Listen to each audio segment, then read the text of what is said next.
Eh,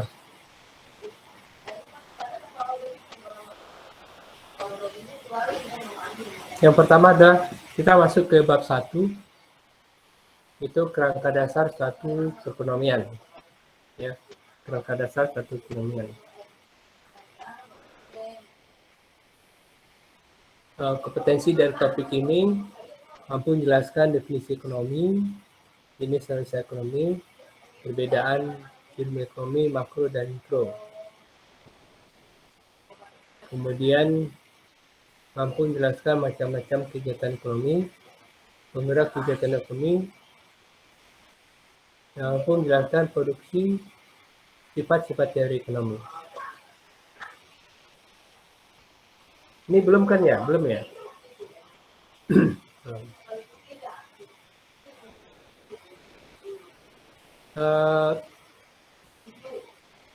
Istilah ekonomi itu berasal dari bahasa Yunani kuno, yang asal katanya oikos dan nomos, kemudian digabungkan menjadi ekonomi. Yang secara harfiahnya itu artinya adalah aturan-aturan rumah tangga. Nah, yang diatur itu bisa rumah tangga suatu perusahaan, instansi, dan juga rumah tangga suatu negara, daerah, ataupun rumah tangga yang senyatanya, di mana sudah ada keluarga inti, ada ayah, ibu, anak-anak, itu juga perlu aturan, ya, itu perlu aturan. Maka disebut dengan ekonomi itu. Jadi gunanya itu adalah untuk mengatur rumah tangga itu. Nah, kemudian persoalan pokok yang dilihat oleh ilmu ekonomi itu ada dua. Yang pertama, bagaimana caranya menggunakan pendapatan atau sumber-sumber daya tertentu agar dapat memberikan kepuasan yang maksimal pada seorang atau suatu masyarakat. Menggunakan pendapatan sumber daya tertentu, untuk mendapatkan kepuasan maksimal, ya, mendapatkan kepuasan maksimal. Dan yang kedua, bagaimana caranya meminimumkan penggunaan, mengeluarkan sekecil-kecilnya, meminimumkan penggunaan pendapatan atau sumber-sumber daya untuk tercapainya suatu tingkat kepuasan tertentu. Jadi untuk mendapatkan suatu tingkat tertentu, nah bagaimana agar sumber gunakan serendah mungkin, ya, seminimal mungkin, sehingga mendapatkan suatu tingkat kepuasan tersebut misalnya.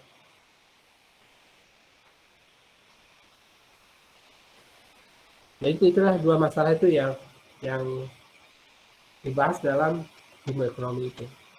Itu adalah dua hal yang berbeda, ya. Menggunakan tingkat tertentu mendapatkan kepuasan maksimal, kemudian untuk mendapatkan kepuasan tertentu dengan menggunakan sumber daya seminimal mungkin, serendah-rendah mungkin seperti itu, atau meminimumkan. Nah, kemudian kalau dia dari definisinya kita bisa lihat pendapat dari Samuelson.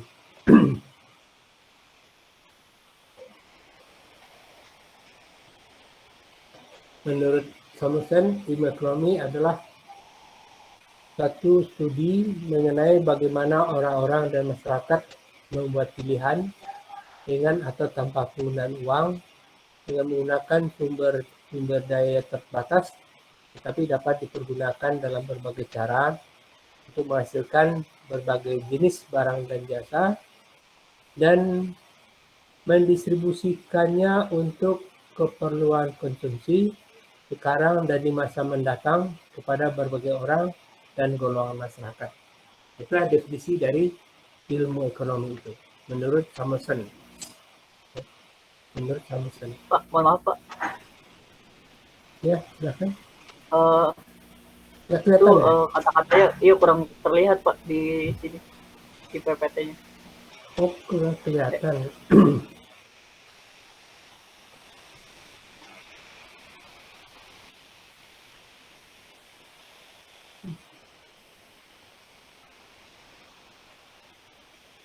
Nah, itu? Ya, sudah terlihat jelas Pak. Sudah ya? Oke.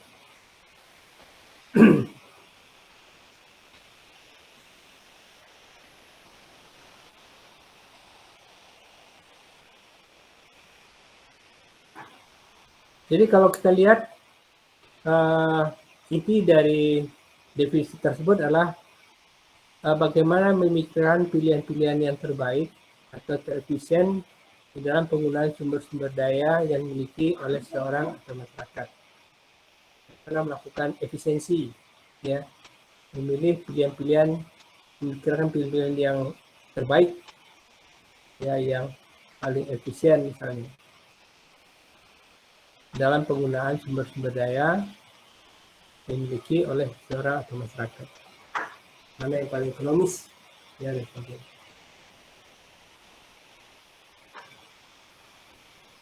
Kemudian kalau dilihat dari analisanya, jenis analisis ekonomi itu ada 3 macam. Ada ilmu ekonomi deskriptif, yaitu analisis ekonomi yang menggambarkan keadaan yang sebenarnya ada dalam perekonomian. Contohnya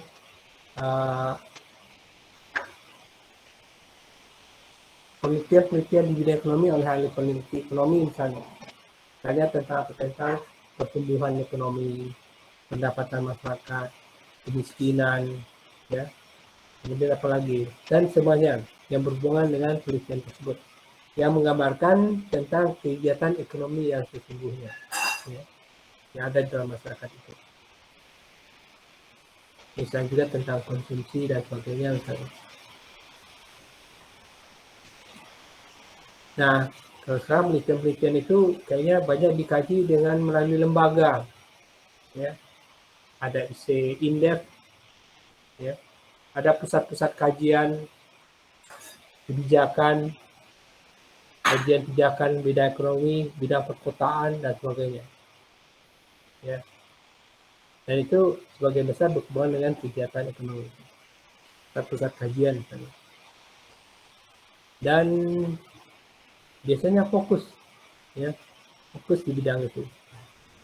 Bidang moneter juga ada juga tentang pasar bursa misalnya, bursa efek, ya, dan sebagainya.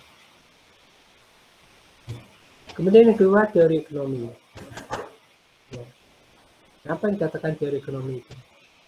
Teori ekonomi adalah pandangan-pandangan yang menggambarkan sifat-sifat hubungan yang ada dalam kegiatan ekonomi dan membuat ramalan tentang peristiwa yang akan terjadi apabila terjadi suatu perubahan.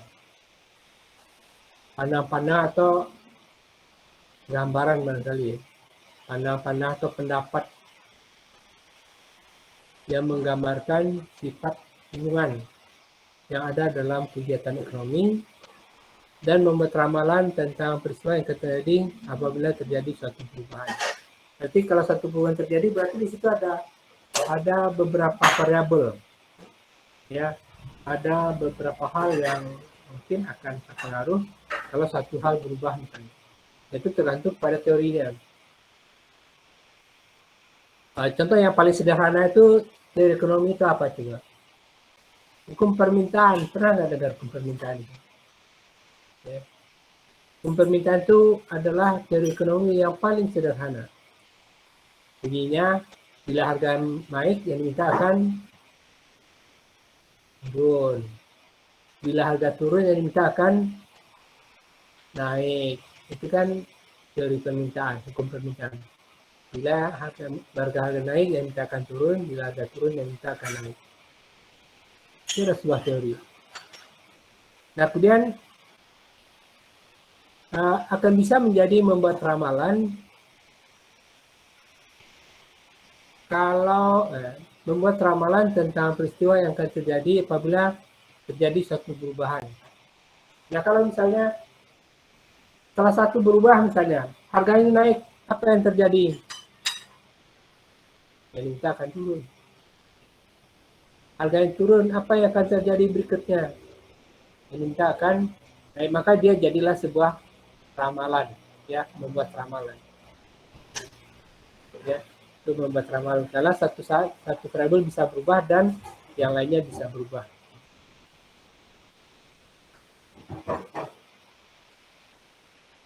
Kemudian yang ketiga, ada ilmu ekonomi terapan.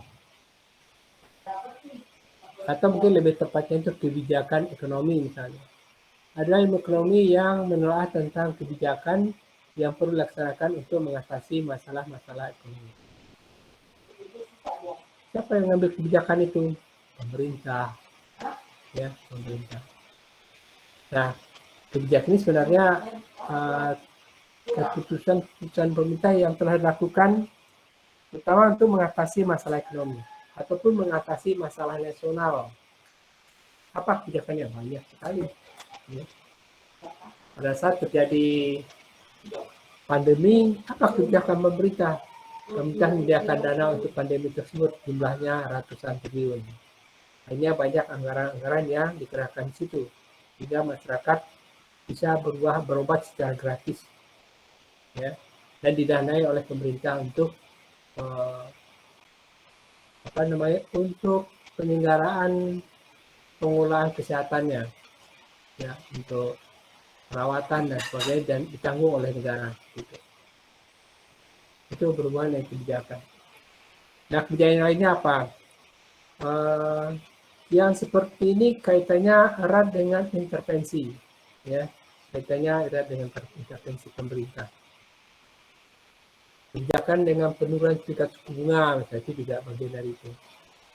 Dan pemerintah menyediakan dana yang cukup banyak untuk untuk usaha kecil menengah, misalnya, itu juga kebijakan dengan tujuan agar dananya bisa dipinjam oleh dana murah itu bisa dipinjam oleh masyarakat UMKM. Ya. Kalau dana tidak berasal dari pemerintah, apakah bisa ditawarkan dengan harga murah? Tidak bisa. Baik kalau dana dari masyarakat. Nah, tapi kalau ada dana pemerintah, maka pemerintah minta turunkan tingkat bunganya, diturunkan. Maksimal sekian, satu digit dijalankan. Tapi coba kalau dana yang berasal dari masyarakat, nggak bisa seperti itu. Karena ada dari pemerintah, maka bisa. Maka pemerintah memberikan bantuan dana untuk KUR, ya, KUR dimasukkan di bank, kemudian bank menyalurkannya kepada masyarakat, makanya tidak tinggal lunasan.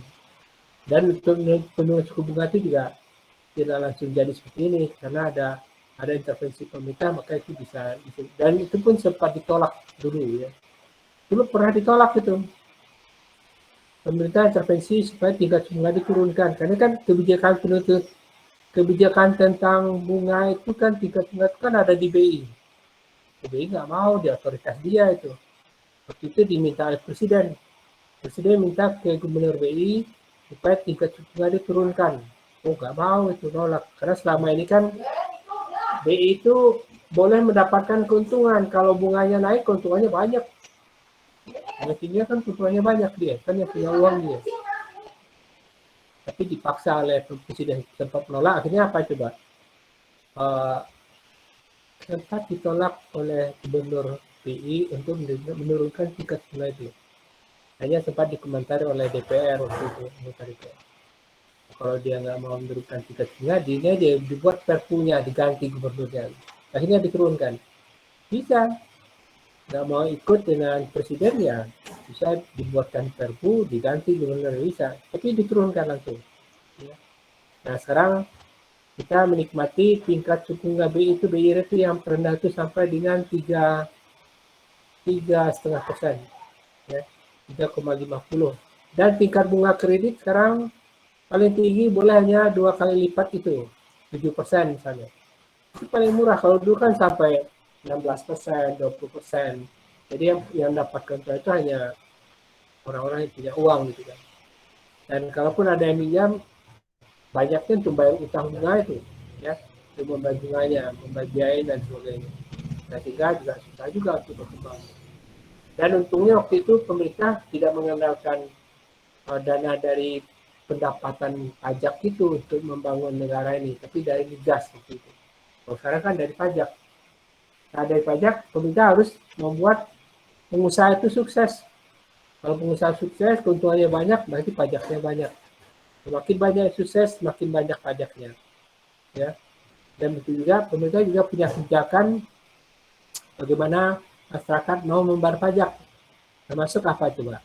Ada tax amnesty, Yang pertama dan sekarang yang kedua, ya, tax amnesty. Jadi pemerintah meminta kepada masyarakatnya untuk kalau ada harta-hartanya selama ini yang diumpetin yang belum kena pajak, nah kemudian dilaporkan, dikenakan pajaknya. Ada uangnya yang disimpan di bank, dilaporkan dikenakan pajaknya dengan pajak yang rendah. Tapi nanti setelah itu tentunya ya akan bayar pajak terus gitu. Nah, tapi itu menguntungkan bagi negara dan juga menguntungkan bagi pengusaha itu. Nah, itu tentang ilmu ekonomi terapan. Jadi berhubungan dengan kebijakan-kebijakan di bidang ekonomi itu. Dan kalau dilihat dari pola kebijakannya itu berbeda sekali, ya. Kebijakan di zaman dulu dengan zaman sekarang itu jauh sekali berbeda. Zaman dulu itu cenderung untuk kepentingan kelompoknya, kalau zaman sekarang untuk seluruh masyarakat. Bahkan untuk pembangunan pun dikatakan, ya.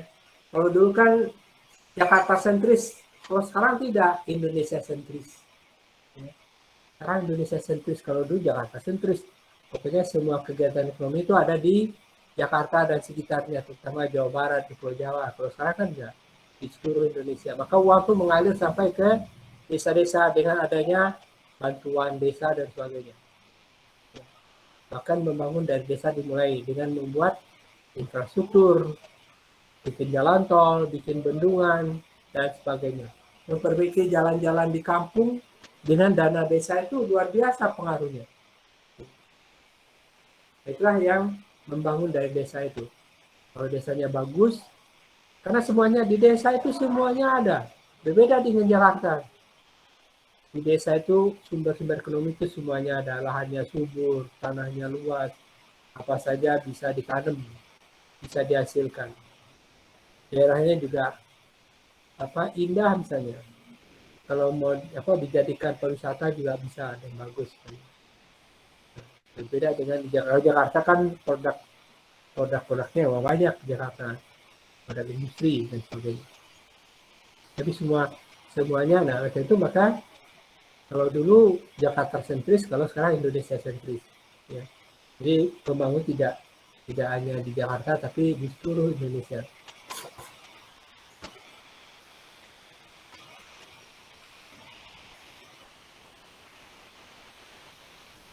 Kemudian ilmu ekonomi itu secara umum dibagi dua, mikro dan makro.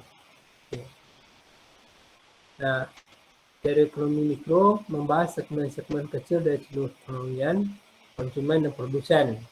Nah, konsumen itu biasanya diwakili oleh permintaan, produsen oleh penawaran.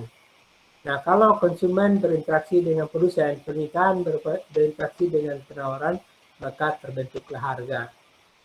Ya, terbentuklah pasar. Ya. Oleh karena itu, maka dari ekonomi mikro disebut juga dengan teori harga. Kenapa? Karena dalam prosesnya pasti menghasilkan harga dan kuantitas. Berapa harganya, berarti yang dijual berapa, dan sebagainya. Kemudian ada ekonomi makro. Itu membahas masalah ekonomi secara totalitas. Ekonomi aggregate.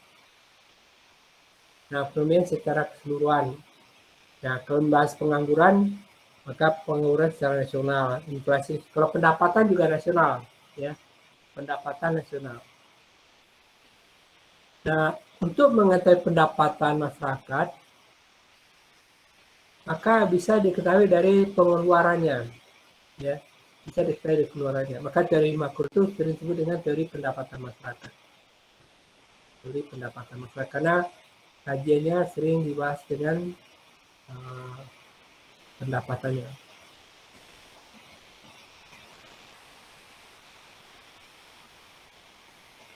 Kemudian macam-macam kegiatan ekonomi.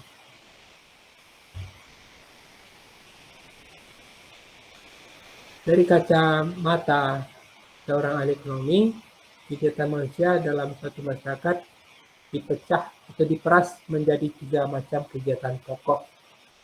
Ini dulu pernah kita bahas ini waktu pengantar bisnis.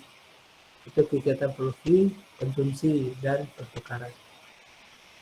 Nah, kalau masyarakat primitif atau masyarakat subsisten, kegiatan ekonomi itu hanya ada dua, produksi dan konsumsi. Apa yang mereka dapatkan, itulah yang mereka konsumsi. Apa yang mereka inginkan, mereka cari sendiri, berburu, menangkap ikan, ya. Nah, kemudian berikutnya ada proses yang lain disebut dengan dispersi dan konsentrasi, ya. Maka ada sejarah ekonomi, ada sejarah bisnis, gitu. Ada dispersi, maka ada spesialisasi, ada diferensiasi, ya. Konsentrasi itu ada paralelisasi, ada integrasi. Nah, pada saat kegiatan produksi itu, kalau tadinya dikerjakan semuanya untuk mendapatkan menghasilkan, kemudian sekarang cenderung ke utilisasi, fokus bidang tertentu tapi menghasilkan jumlah barang yang banyak, lain bisa untuk dia dan juga bisa untuk orang lain. Untuk semua bidang pertanian, misalnya punya sawah yang luas, hasil padinya banyak, padinya selain itu dia juga bisa untuk orang lain. Jadi nelayan, hasil ikannya banyak, selain itu dia juga bisa untuk orang lain. Perkebunan juga demikian, selain itu dia juga bisa untuk orang lain. Maka timbullah kegiatan yang ketiga, namanya pertukaran. Nah, saat pertukaran itulah timbulnya kegiatan bisnis. Baru lahir kegiatan bisnis. Tidak ada bisnis tanpa pertukaran. Nah, kemudian ada yang terjemahkannya pertukaran, bisnis itu adalah pemasaran, saluran distribusi, dan macam-macam. Ya, tapi itu adalah pertukaran. Jadi tidak ada bisnis tanpa pertukaran. Nah, pertukaran itu apakah langsung seperti sekarang? Tentunya tidak. Sejarahnya panjang sekali tentang pertukaran itu. Pertukaran antar barang seperti sudah kalian ketahui, ya, yang disebut dengan barter, ya, barter. Kemudian susahnya barter itu karena menukar barang besar yang kecil kan susah. Akhirnya dibuatkanlah alat tukarnya, ya.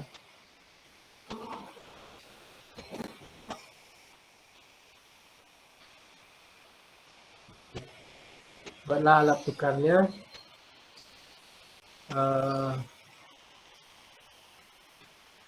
Alat tukar juga tidak harus sekarang. Alat tukarnya waktu itu misalnya membuat uang logam, dirham dan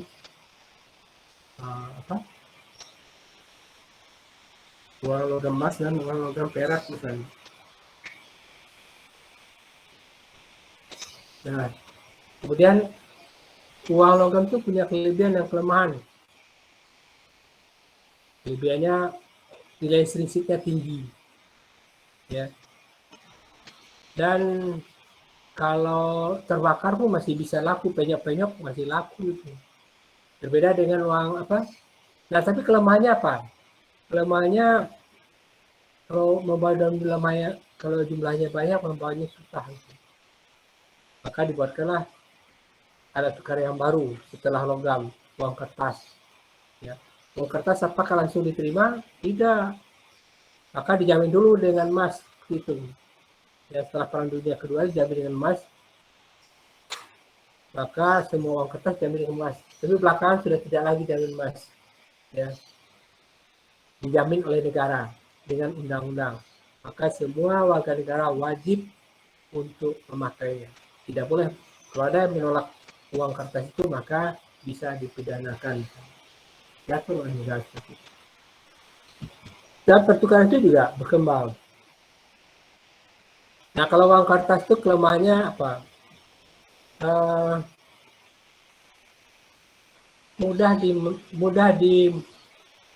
Nilainya mudah dimanipulasi. Berbeda dengan uang logam. Uang logam kalau 1 gram ya beratnya 1 gram. Kalau uang kertas, uang 1000 dan uang 100.000 bedanya sedikit sekali, bahkan sama barangkali. Karena nilainya berbeda. Tapi undang-undang mengatakan itu boleh diterima. Itu uangnya mudah kemudian juga kalau uang kertas itu kalau rusak susah lakunya, tapi boleh tukarkan ya. Baik kalau terbakar misalnya, ada angka nolnya yang rontok, itu udah nggak laku itu ya. Kalau ada nolnya rontok 1, 2 misalnya, itu udah hilang nilainya. Tapi ya memang uang kertas itu kan, kalau uang logam tuh dulu nyimpannya kalau apa, kalau di kampung-kampung tuh kalau uang tuh kan pakai itu, pakai apa, pakai apa namanya itu, karung kali ya. Ya, kalau uang kertas itu kan sudah ada tempat menyimpannya sendiri. Kalau di kampung tuh ada, kalau di kampung saya itu namanya buntie. Kalau ada orang Padang kan, buntie itu dari kain, kemudian dijahit kayak segi empat, di atasnya salah satu sisinya itu dikasih lubang, dikasih ikatan, bisa ditarik-tarik ya. Mungkin nutupnya ditarik diikat, namanya apa ya namanya? Nah, karena namanya buntie itu tempat uang biasanya. Atau kalau sini apa namanya itu ya. Tapi kalau untuk diri sih banyak itu dijual itu. Tapi kalau uang, nah kalau untuk orang Indonesia itu menyimpan uangnya memang tidak seperti uang-uang asing, seperti dolar misalnya. Uang kita kan bisa dilipat, dimasuk di tas, masuk di dompet, dompetnya dilipat, masih laku, ya. Dompetnya dilipat, dikantongin gitu kan. Aku ditaruh keluar laku itu. Tapi kalau uang dolar nggak bisa dilipat. Maka tempatnya biasanya ada sendiri. Nah, uang dolar itu kalau dilipat nggak laku tuh. Kalau kita tukar di apa money changer atau di uang tuh langsung tolak gitu. Pak, ini uangnya keriting, tolak. Harus dia. Saya pernah dulu nukarin uang seperti itu. Satu-satunya itu dapat dolar itu. Dikatakan aku ya akhirnya ya saya setrika di alas pakai sapu tangan, disetrika gitu ya. Nah, nanti rapi lagi dia baru itu keren diterima gitu. Tapi untuk uang asing, uang dolar itu biasanya tempatnya khusus gitu. Kalau untuk kita kan dia sembarangan ya, bisa dikantongin. Kalau yang gampang itu apa coba? Kalau kalau mau ke masjid itu tinggal ditaruh di kopiah itu, ditaruh di atas gitu. Bisa juga gitu kan. Ya, ditaruh gitu. Apa ditempelin di situ. Kalau apalagi kalau nenek-nenek di kampung tinggal ditaruh di tempat yang aman ya.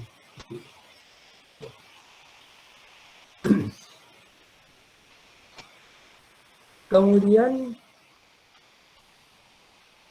nah perkembangan dari apa pertukaran itu uh, diikuti dengan perkembangannya teknologi informasi, sehingga kalau sekarang kita lihat pertukaran itu lebih mudah lagi, ya. Lebih mudah lagi, bisa transaksi bisa dengan online. Saya tidak harus jauh-jauh datang ke tempat mengambil uang, dan kita bisa datang ATM. Kalau itu kan harus lagi, sekarang lebih mudah. Mau bayar juga sekarang bisa dari rumah pakai m-banking, dia bisa lebih mudah transaksinya dengan semua kelebihan dan kelemahannya. Itulah pertukaran itu. Dan satu yang sekarang yang akan diterbitkan oleh pemerintah, BI. Saya sempat waktu itu, BI serius untuk membuat uang digital. Ya. BI serius untuk membuat uang digital. Sampai sekarang masih dalam penelitian, sedang disiapkan. Jadi kalau selama ini kan kita memakai uang digital itu kan beli dari GoPay, e-money, terus apa lagi coba, OVO, ya. Kalau kita beli itu kita bisa menggunakan uangnya. Itu bisnis, ya. GoPay itu kalau kita beli itu uang berdarnya melipat gitu, ya kalau pakai itu. Ya, karena itu bisnis. Ya. Nah, kemudian uang berdarnya bertambah itu dengan adanya uang digital itu. Karena uang digitalnya bisa pakai, uang rupiahnya juga bisa pakai. Ya. uang digitalnya dipakai misalnya untuk GoPay, untuk apa saja, tetapi uang rupiahnya kan diterima oleh GoPay itu kan bisa dipakai untuk macam-macam, untuk bikin usaha, untuk modal usaha dan sebagainya. Ya. Dan juga untuk yang lainnya. Gitu. Nah, oleh itu maka ya kita tunggu saja apakah benar BI akan mengeluarkan uang digital itu, kita tunggu saja. Mudah-mudahan ya bisa jadi kalau untuk transaksi apa non tunai bisa langsung dengan cara itu. Kemudian, nah pertukaran juga dimulai dari antar keluarga, antar desa, antar kota, dan antar negara yang kemudian disebut dengan perdagangan internasional. Ya. Nah, tapi harus diingat ini disampaikan tahun 80-an ya, bahwa perkembangan pertukaran erat semuanya dengan kemajuan dalam komunikasi. Nah, kita lihat sekarang ini perkembangan komunikasinya luar biasa dan sudah dibuktikan dengan teknologi informasi yang ada saat ini maka pertukarnya makin mudah dilakukan. Bisnis makin mudah dilaksanakan dengan adanya perkembangan teknologi informasi dan komunikasi. Nah, ternyata perlu waktu yang cukup panjang untuk di Indonesia, ya, dari 80-an sampai dengan sekarang berapa tahun? 40 tahun, ya, 40 tahun misalnya, baru bisa diwujudkan. Gitu. Karena ini sudah, tapi kalau untuk di negara lain seperti Amerika Serikat mungkin sudah lama barangkali. Di Jepang saja itu sudah lama. Ilmu ekonomi memusatkan perhatiannya pada proses kegiatan ekonomi pokok beserta pihak-pihak yang terlibat di dalamnya atau pelaku-pelaku ekonomi. Kemudian, kegiatan ekonomi itu ada penggeraknya.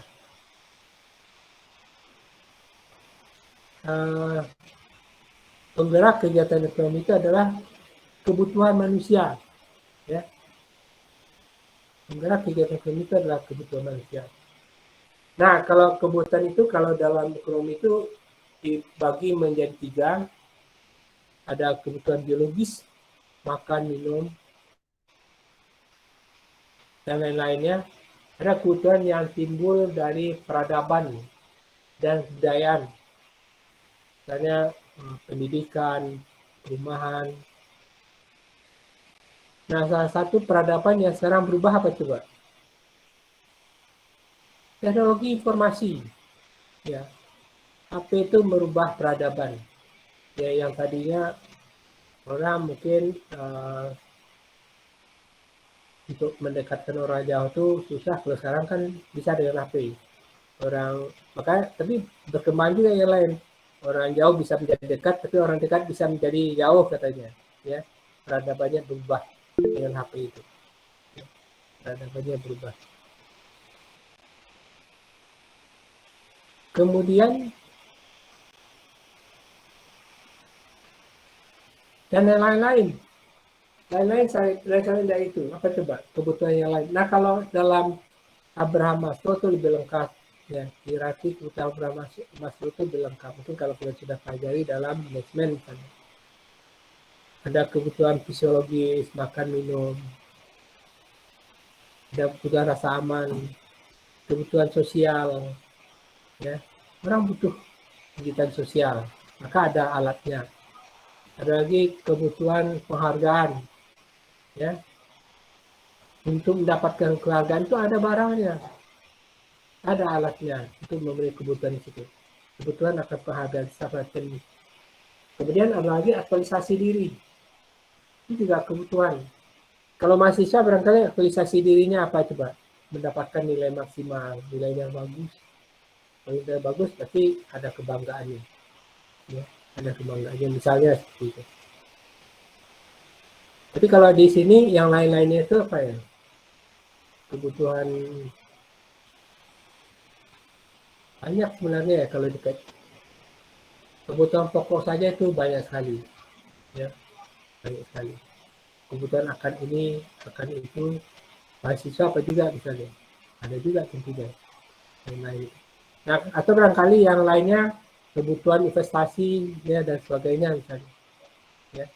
Sehingga nanti semua orang punya barang modal, ya, mempunyai modal sehingga bisa mendapatkan passive income, sehingga walaupun uh, apa tidak ada pekerjaannya tapi ada pendapatannya misalnya seperti itu.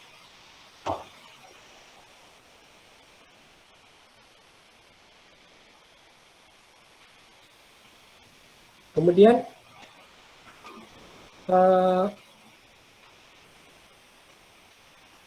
ternyata kebutuhan itu menjadi dasar untuk melakukan kegiatan ekonomi. Ya, tanpa ada kebutuhan tidak ada alasan berkegiatan ekonomi. Maka kebutuhan itu perlu diciptakan, ya, perlu dibuat. Caranya mungkin bermacam-macam. Ya, mungkin kalau yang lebih apa? Yang lebih kalau untuk mahasiswa yang ini barangkali ya perlu mempunyai mimpi, ya, mimpi yang tinggi misalnya. Nah, dengan cara itu nanti kan kebutuhannya banyak. Nah, tentunya kebutuhan seperti itu akan memacu dia untuk melakukan kegiatan itu. Bagaimana mengejar mimpi itu? Ya, dengan cara itu.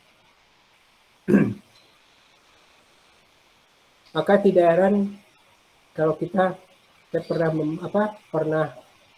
melihat ya dapat informasi atau dari viral-viral ya kalau salah ada juga orang yang tadinya waktu jadi mahasiswa di kamar dia tuh dibuat foto-foto tentang yang bagus-bagus karena itu dicapai ya gitu. Itu salah satu bentuk dari bagaimana memotivasi ya tentunya dengan apa namanya menjadikan itu sebagai suatu tujuan atau kebutuhan yang harus dicapai misalnya. Tapi kita bisa membedakan antara keinginan dan kebutuhan. Tapi suatu saat keinginan bisa berubah jadi kebutuhan. Ya. Keinginan bisa berubah jadi kebutuhan. Apa bedanya keinginan dan kebutuhan? Ada yang ingin berpendapat?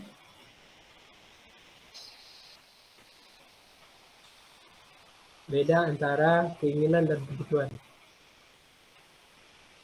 Saya izin menjawab, Pak. Oke, silakan Teresa. Kalau keinginan itu sesuatu yang sebenarnya nggak perlu-perlu banget, tapi kita inginkan. Kalau kebutuhan itu sesuatu yang sebenarnya emang perlu kita penuhi gitu, Pak. Kalau Iya, nggak penuhin ada risikonya, konsekuensinya. Iya. intinya. Harus dipenuhi, itu kebutuhan. Contohnya apa coba? Lapar obatnya apa? Makan, coba yang nggak makan. Pasti ada dampaknya. Ya. Haus, obatnya minum. Itu kebutuhan. Ya, yang paling sederhana. Tapi kalau keinginan, nah, satu saat keinginan bisa berubah jadi kebutuhan. Nah, tinggal menunggu saat itu.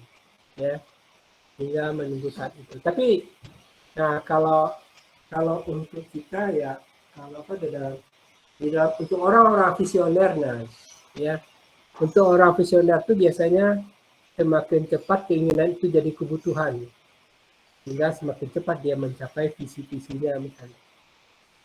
Jangan sampai sudah terlambat baru ingat saya harusnya begini begitu gitu. Ya, untuk visioner itu biasanya akan lebih jelas. Ya. Orang yang berorientasinya masa depan, ya ke masa depan itu biasanya disebut dengan visioner. Jadi apa yang dia bayangkan yang akan datang itu diwujudkan dalam bentuk sekarang, ditampilkan dari sekarang sehingga dia yang dikejarnya itu, ya, mengusahakannya yang seperti itu misalnya, visioner gitu. Jadi tidak menunggu selesai dulu ini, semuanya kebutuhan terpenuhi, baru melahirkan kebutuhan yang baru. Nah, bukan seperti itu. Makanya kita lihat orang-orang berhasil itu kan ya orang-orang yang memang berpikirnya ke depan, visioner, melihatnya ke depan dan mempunyai mimpi-mimpi yang tinggi. Nah itu nggak jadi tidak salah gitu ya, boleh ya mempunyai mimpi-mimpi yang tinggi dan banyak itu tidak salah. Yang penting bagaimana mewujudkannya. Nah kadang-kadang memang harus jatuh bangun dan sebagainya. Tapi itu adalah semua proses yang kadang-kadang memang harus dijalani. Ya. Kadang-kadang dengan cara itu baru nanti ada jalannya. Makanya kalau untuk untuk berwirausaha itu kan orang yang tidak akan pernah berhasil itu orang yang tidak pernah mencobanya, ya, untuk berwirausaha itu. Jadi kalau mau berhasil ya coba dulu. Kalau gagal ya nanti kesalahannya diperbaiki. Tapi dicoba terus ya. Seperti itu. Kemudian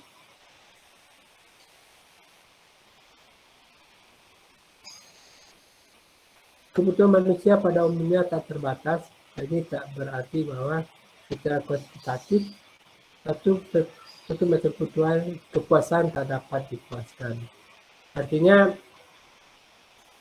kalau dikaitkan dengan hierarki kebutuhan kemakanan Abraham Maslow itu, kalau suatu kebutuhan terpenuhi maka akan timbul kebutuhan yang lain. Tapi teori itu dimanfaatkan oleh marketer, penjual, pemasar. Nah, apa yang sudah terpenuhi? Nah, kalau diketahui sudah terpenuhi, maka akan ada kebutuhan berikutnya. Nah, itu yang diciptakan. Ya. Itu yang diciptakan. Kebutuhan berikutnya apa? Misalnya kalau di rumah itu semuanya semuanya sudah ada. Nah, yang belum ada apa? Nah, itu yang ditawarkan. Yang belum ada itu yang ditawarkan. Nah, bisa dengan cara itu dengan membuat kebutuhan atau menciptakan kebutuhan itu.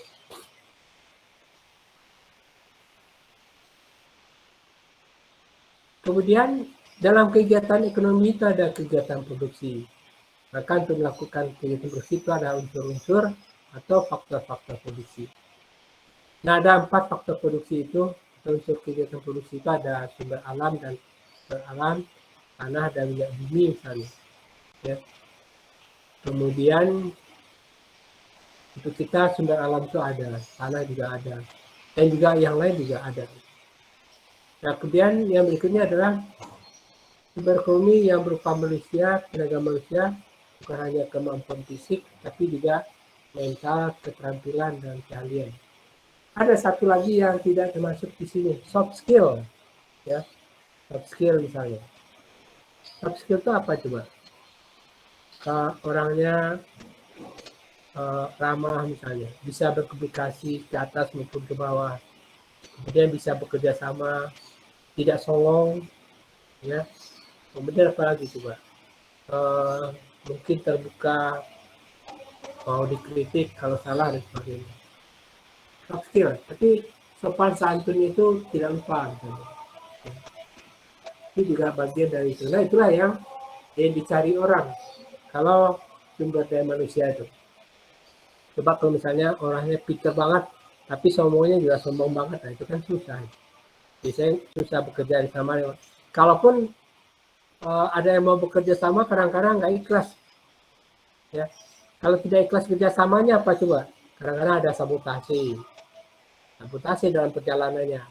Yang harusnya dia katakan A, dikatakannya B misalnya, itu kan sabotase jadinya. Jadi dia nggak berjalan baik kerjasama itu.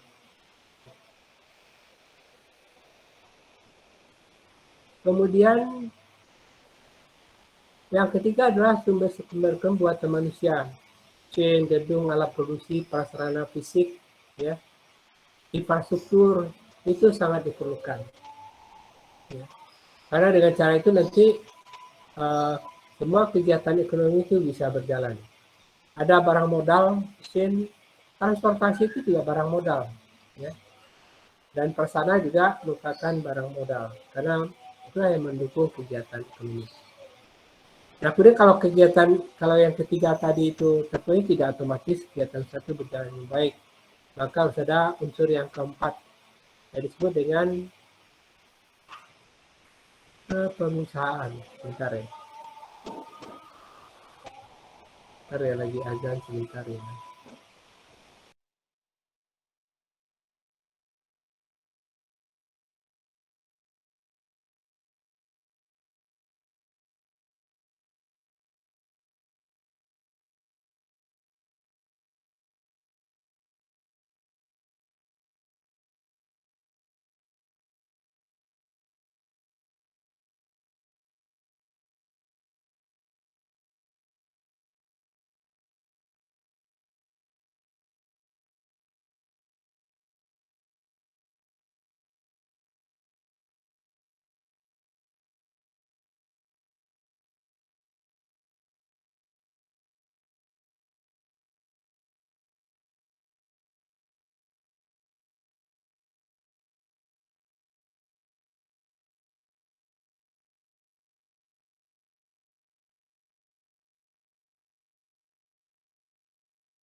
Oke, kita teruskan lagi.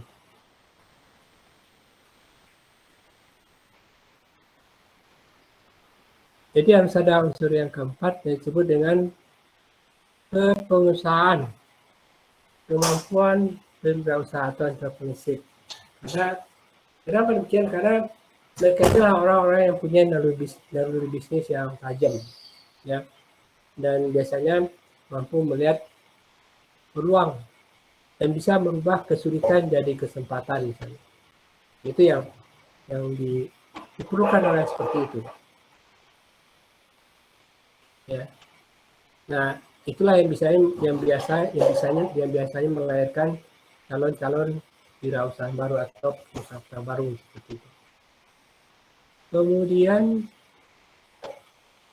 ya kalau kita lihat dari entrepreneurship ini kita sudah bahas dulu waktu belajar mantap bisnis, ada 10 karakteristik ciri dari seorang wirausahawan.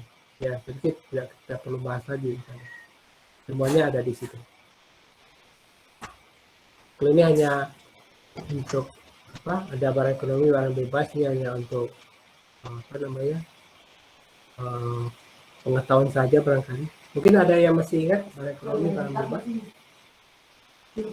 Barang ekonomi itu mendapatkannya dengan pengorbanan, barang bebas tanpa biaya, tanpa pengorbanan. Ini dasar-dasarnya. Kalau air itu barang ekonomis atau barang bebas? Barang ekonomi atau barang bebas? Air bersih.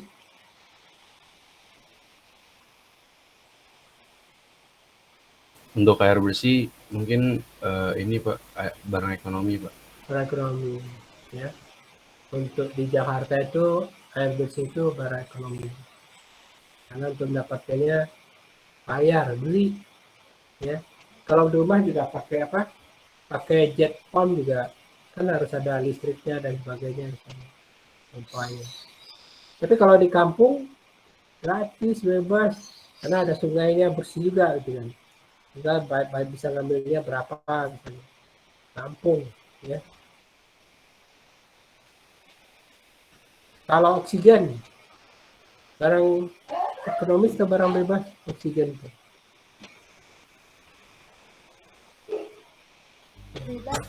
Barang bebas.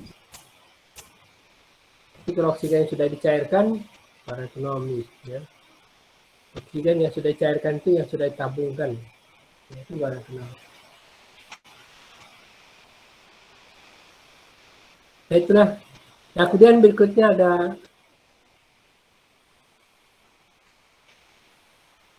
teori ekonomi itu ada sifatnya.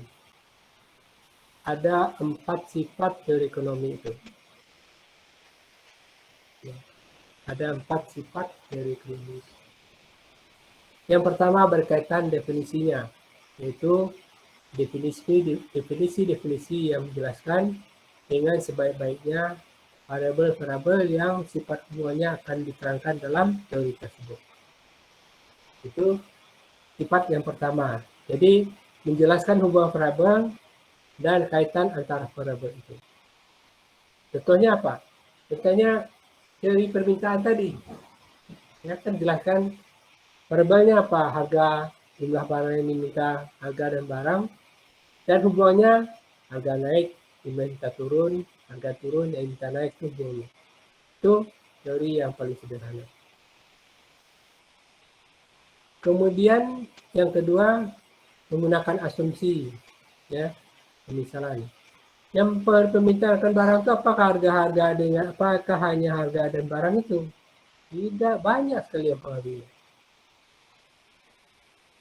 Apa saja itu Pak yang mempengaruhi permintaan akan barang itu?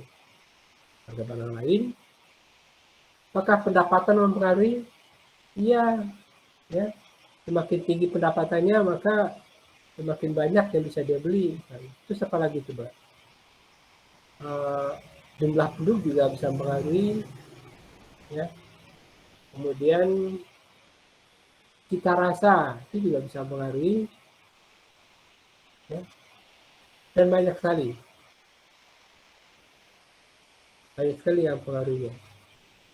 Nah, padahal dalam teorinya hanya ada 2, yaitu harga dan jumlah barang. Maka ada asumsinya. Apa asumsinya? Yang lainnya dianggap tetap. Itu yang sering disebut dengan selama ini apa? Ceteris paribus. Pernah dengar ceteris paribus? Ceteris paribus itu adalah asumsi dipakai untuk menerapkan teori permintaan tersebut. Dianggap yang lainnya tetap. Padahal kan juga tidak tetap. Tapi dianggapnya. Diasumsikan boleh dalam belajar ekonomi, manajemen boleh pakai asumsi. Bahkan dalam membuat skripsi itu boleh pakai asumsi. Dianggap yang lainnya tetap tidak berubah. Padahal kami menyatakan tidak. Yang lainnya juga berubah. Pendapatan bisa naik, bisa turun. Harga barang lain bisa naik, bisa turun. Ya, dan sebagainya. Itu disebut dengan asumsi. Menggunakan asumsi. Bahkan asumsi itu bisa jadi penentu bisa berjalannya teori itu. Ya. Asumsi itu bisa jadi penentu teori itu bisa berjalan atau berlaku. Kemudian yang ketiga, bersifat hipotesis. Teori itu sebuah pernyataan yang masih harus dibuktikan kebenarannya. Ya. Teori ekonomi itu sebuah pernyataan yang masih harus dibuktikan kebenarannya. Artinya apa? Bisa benar, bisa salah. Ya, bisa benar, bisa salah.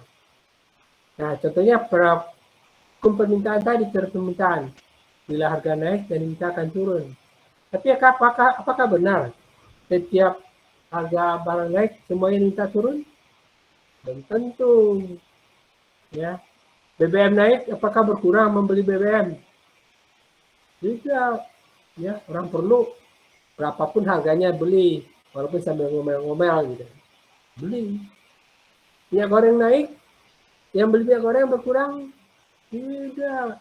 Ya, orang yang bisa menggoreng ya beli sama dia, walaupun sambil ngomel-ngomel ya beli gitu. Nah, itu nanti kaitannya dengan elastisitasnya, yaitu apakah dia masih barang pokok atau bukan barang pokok. Nanti kaitannya bahasanya di situ nanti.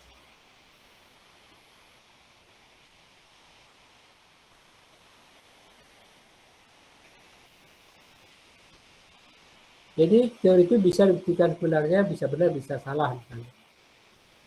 Kemudian bisa untuk membuat ramalan, ya, bisa membuat ramalan. Membuat ramalan itu ya berarti karena dua variabel, kalau satu berubah yang lainnya akan berubah. Nah, contohnya yang tadi itu, apa yang terjadi kalau harganya naik dan diminta akan turun? Ya.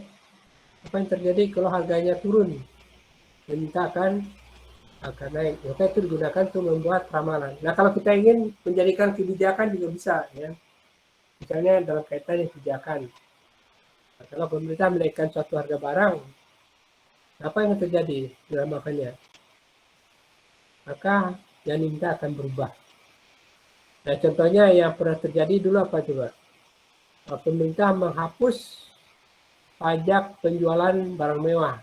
Nah, apa ramalannya setelah itu yang diperkirakan? Permintaan barang mewah itu akan meningkat. Dan iya, terbukti, ya.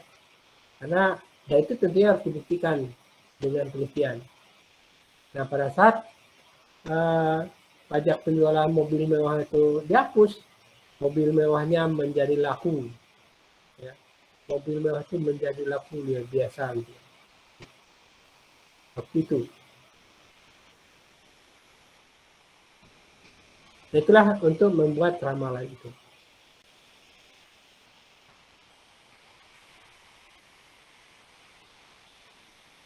Itulah tentang sifat teori ekonomi. Ada pertanyaan barangkali? Silahkan. Kalau ada yang tanyakan. Pak, saya mau nanya, Pak. Ya, ada juga. Emangnya itu pemerintah menghapus pajak barang mewah itu untuk tujuannya untuk apa ya, Pak? Biar barangnya laku gitu. Ya. Karena waktu kalau harganya tinggi, maka menjualnya susah. Nah, ekonomi itu tidak berjalan.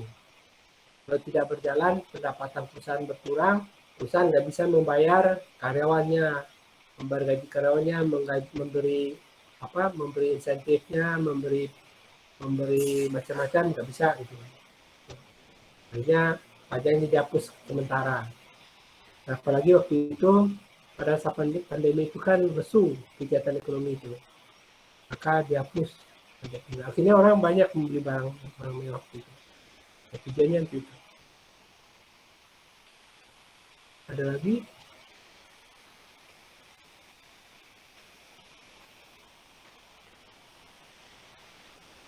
Jadi kalau kita lihat di situ, pemerintah mengurangi pendapatan dari pajak, tapi berharap dari pajak yang lain.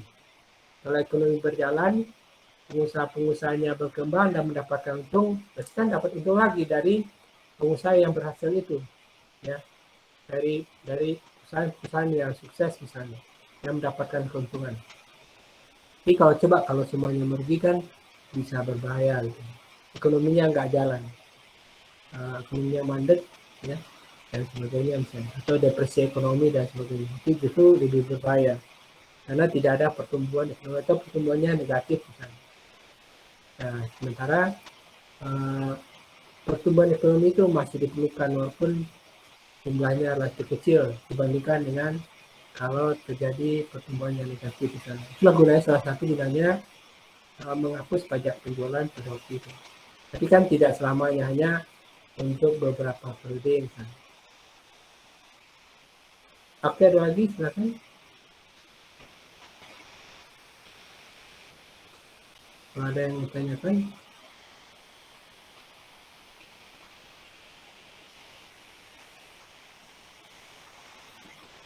Kalau tidak ada, bukunya apakah sudah dimiliki buku ini? Belum ya? Tapi sudah pesan ya sama Mayu ya? Sudah dipesan, Kak. Sudah ya? Oke. Waktu itu ditanyakan jumlah yang diperlukan berapa, nah harusnya diberitahu satu kelasnya berapa. Itu diberitahu dia. Tapi kalau kalian punya kakak kelasnya punya bukunya juga boleh dipakai, nggak apa-apa gitu. Ya. Tapi kalau bagusnya punya sendiri, ya, punya sendiri. Nah, bukunya juga kalau mau beli buku aslinya juga boleh, ya. Buku sinopsis ilmu ekonomi, ya, itu yang paling banyak saya pakai. Itu buku aslinya di situ. Sinopsis ilmu ekonomi, pengarangnya Budiono dari Jogja. Oke, saya rasa itu saja. Kalau tidak ada lagi yang tanyakan, mungkin hari ini cukup saja. Ada pertanyaan masih, silakan kalau ada yang ditanyakan.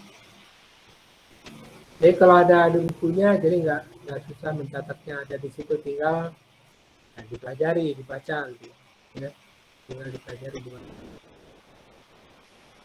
Dan kalau ada yang salah, tinggal dibetulkan, karena saya lihat sudah dibetulin tapi ya salah lagi gitu kan, karena mungkin waktu risetnya nggak pas, barangkali kembali ke asalnya lagi gitu. Oke, ada pertanyaan sampai di sini? Absennya udah diisi semua? Sudah, Kak. Sudah? Oke. Kalau tidak ada pertanyaan lagi, saya rasa untuk hari ini cukup itu saja. Atas perhatiannya terima kasih. Assalamualaikum warahmatullahi wabarakatuh.